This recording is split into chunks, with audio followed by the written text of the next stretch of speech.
Assalamualaikum warahmatullahi wabarakatuh. Selamat malam Pak Satrio dan rekan-rekan sekalian.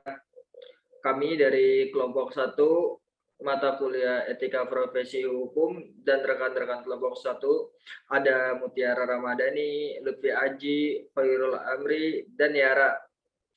Kami menegaskan bahwa progres base learning pembelajaran Etika Profesi Hukum, kami membuat video pembelajaran terkait kode etik profesi dan fungsi kode etik profesi yang akan selanjutnya disampaikan oleh Saudara Muhammad Khairul Amri. Saya persilakan. Oke, baik. Menurut Siddhartha, kode etik merupakan prinsip-prinsip moral yang bersifat melekat pada suatu profesi dan disusun dengan secara sistematis. Kode etik juga merupakan kumpulan dari nilai-nilai moral yang tertulis dalam aturan terkait etik. Menurut Kamus Besar Bahasa Indonesia, profesi yaitu pekerjaan yang dilandasi oleh pendidikan keahlian tertentu, keterampilan, kejujuran, dan sebagainya. Parameter profesi meliputi meliputi atas bidang tertentu saja atau spesialis. Kedua, sesuai keahlian dan keterampilan khusus. Yang ketiga, bersifat tetap atau terus-menerus. Yang keempat, lebih memprioritaskan pelayanan dibandingkan imbalan atau pendapatan. Yang kelima, bertanggung jawab atas dirinya sendiri dan masyarakat. Dan yang keenam, terkelompok dalam suatu organisasi. Menurut artikel International Encyclopedia of Education, ada 10 ciri khas dari suatu profesi yang meliputi atas. Yang pertama, suatu bidang yang terorganisir dari jenis intelektual yang terus-menerus dan berkembang dan diperluas. Kedua, suatu teknik intelektual. Ketiga, penerapan praktis dari teknik intelektual pada urusan praktis. Keempat, suatu periode panjang untuk pelatihan dan sertifikasi. Kelima, beberapa standar dan pernyataan tentang etika yang dapat diselenggarakan. Keenam, kemampuan memberi kepemimpinan pada profesi sendiri. Ketujuh, asosiasi dari anggota-anggota profesi yang menjadi suatu kelompok yang akrab dengan kualitas komunikasi yang tinggi antar anggota. Kelapan, pengakuan sebagai profesi. 9, perhatian yang profesional terhadap penggunaan yang bertanggung jawab dari pekerjaan profesi. Ke-10, hubungan erat dengan profesi lain. Profesi hukum yaitu suatu profesi yang terkait dengan bidang hukum guna mewujudkan dan memelihara ketertiban yang berkeadilan di kehidupan masyarakat. Next. Kode etik profesi. Kode etik profesi menurut Bertens 1995 adalah norma yang ditetapkan dan diterima oleh kelompok profesi yang memberikan petunjuk kepada anggotanya bagaimana seharusnya seorang profesi tersebut dalam berbuat dan menjamin moral profesi di mata masyarakat. Profesi adalah yang suatu profesi. Yang kedua, kode etik profesi dapat dilakukan perubahan sesuai dengan perkembangan ilmu pengetahuan dan teknologi, sehingga dalam hal ini anggota kelompok profesi tidak ketinggalan zaman. Ketiga, kode etik profesi adalah hasil dari pengaturan diri profesi yang bersangkutan dan sebagai perwujudan nilai moral yang hakiki yang tidak dipaksakan dari luar.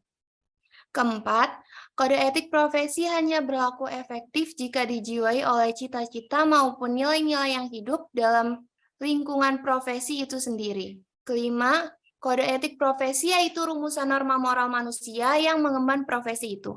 Keenam, kode etik profesi menjadi tolak ukur perbuatan anggota kelompok profesi.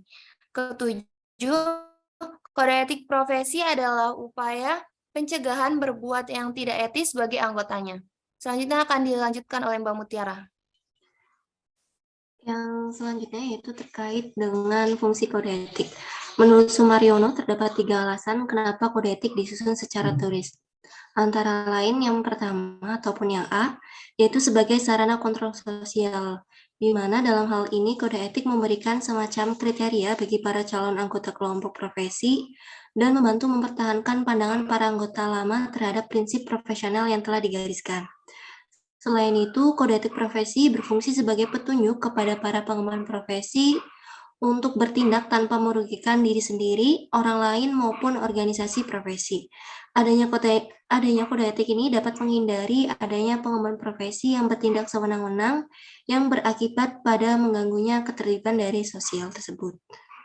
Yang B, yaitu terkait dengan sebagai pencegah campur tangan pihak lain. Dalam hal ini, kode etik berfungsi sebagai standar bagi pengemban profesi, mengingat standar tersebut dibentuk oleh organisasi profesi sehingga mampu mencegah pemerintah ataupun masyarakat untuk ikut campur ataupun mengintervensi dalam menentukan standar dari pengemban profesi bertindak. Yang C, sebagai pencegah kesalahpahaman dan konflik, di mana kode etik profesi ini menjadi norma perilaku yang dianggap benar dan efektif dalam perumusannya sehingga memuaskan pihak-pihak yang berkepentingan. Kode etik profesi ini merupakan kristalisasi perilaku yang dianggap benar berdasarkan pendapat umum karena mengacu pada pertimbangan kepentingan profesi yang bersangkutan. Dengan ini, maka kode etik dapat mencegah kesalahpahaman dan konflik dan serta sebaliknya berguna sebagai bahan refleksi dan nama baik dari profesi tersebut. Dimensi fungsional perlunya etika dituangkan dalam kode etik profesi meliputi atas yang pertama, menjelaskan ataupun menetapkan tanggung jawab pengemban profesi kepada klien, institusi, dan masyarakat. Ada sasaran konvergensi tanggung jawab yang dituju, yaitu bagaimana hak istimewa klien, kelembagaan, dan masyarakat dapat ditentukan dan diperjuangkan. Pengemban profesi mendapatkan kejelasan informasi dan buku pedoman mengenai kewajiban yang harus dilaksanakan, sementara klien, lembaga, dan masyarakat pun secara terbuka mengetahui hak-haknya tersebut. Yang kedua, terkait dengan membantu pengemban profesi dalam menentukan apa yang harus mereka perbuat jikalau menghadapi problem dalam pekerjaannya. Problem yang dihadapi, misalnya seperti kasus-kasus hukum, dalam penanganannya membutuhkan kehadiran atau di luar kemampuan spesifikasinya. Membutuhkan pedoman yang jelas untuk menghindari terjadinya kesalahan. Dengan demikian, kalau seorang ahli itu misalnya tidak mampu menyelesaikan problem yang dihadapinya, ia tidak boleh dipersalahkan begitu saja. Yang ketiga, terkait dengan diorientasikan untuk mendukung profesi secara bermoral dan melawan perilaku melanggar hukum dari anggota-anggota tertentu. Pengemban profesi mendapatkan pijakan yang dapat dijadikan acuan untuk mengamati perilaku sesama pengemban profesi yang dinilai melanggar hukum. Dengan keberadaan kode etik, bentuk arahan dan kemanfaatan dari penyelenggaraan profesi hukum lebih mudah ditentukan. Yang keempat, sebagai rujukan untuk menjaga prestasi dan reputasi baik secara individu maupun kelembagaan. Kode etik profesi dapat dijadikan pedoman untuk memberdayakan kemahiran, spesifikasi, ataupun keahlian yang sudah dikuasai oleh pengemban profesi. Dengan kode etik, pengemban profesi dituntut meningkatkan karir ataupun prestasi-prestasinya. Kode etik menjadi terasa lebih penting lagi kehadirannya ketika tantangan yang menghadang profesi hukum makin berat dan kompleks. Aspek fungsionalis profesi hukum yang dikaitkan dengan kode etik lebih dipercayakan aplikasi atau pemberdayaannya kepada penyelenggara profesi hukum itu sendiri. Sementara masyarakat ataupun klien terbatas memerankan fungsi kontrolnya. Pilihan, keputusan, kreasi, dan mobilitas profesi hukum tidak akan mampu memenuhi hasil-hasilnya bila mana penyelenggaraan profesi hukum kurang dan tidak memiliki itikat baik untuk memberdayakannya. Untuk slide selanjutnya akan dibacakan oleh Mas Lutfi Haji. Oke, untuk yang selanjutnya adalah tujuan kode etik profesi. Tujuan dari kode etik profesi ini yang pertama adalah untuk menjunjung tinggi martabat profesi, yang kedua untuk menjaga dan memelihara kesejahteraan para anggota, yang ketiga untuk meningkatkan pengabdian para anggota profesi, yang keempat untuk meningkatkan mutu profesi, yang kelima untuk meningkatkan mutu organisasi profesi, yang keenam untuk meningkatkan layanan di atas keuntungan pribadi, yang ketujuh untuk mempunyai organisasi profesional yang kuat dan terjalin erat, dan yang terakhir adalah untuk menentukan baku standarnya sendiri. Selain itu, kode etik organisasi juga bertujuan dalam melindungi anggota profesinya agar mampu berdaya saing secara sehat dan mengembangkan akan profesinya sesuai dengan cita-cita masyarakat, serta dapat melindungi profesinya terhadap pemberlakuan hukum yang dirasa tidak adil. Untuk yang selanjutnya adalah prinsip kode etik. Prinsip kode etik ini menurut Bartens meliputi terdiri atas 4 prinsip. Yang pertama adalah prinsip tanggung jawab. Prinsip tanggung jawab ini adalah di mana para pengemban profesi itu harus mempunyai prinsip selalu bertanggung jawab atas semua tindakan yang dilakukannya. Bentuk tanggung jawab tersebut dapat berupa selalu bertindak sesuai dengan etika profesinya, dan ketika bertindak tidak sesuai dengan etika profesinya, maka ia harus mau untuk menerima sanksinya.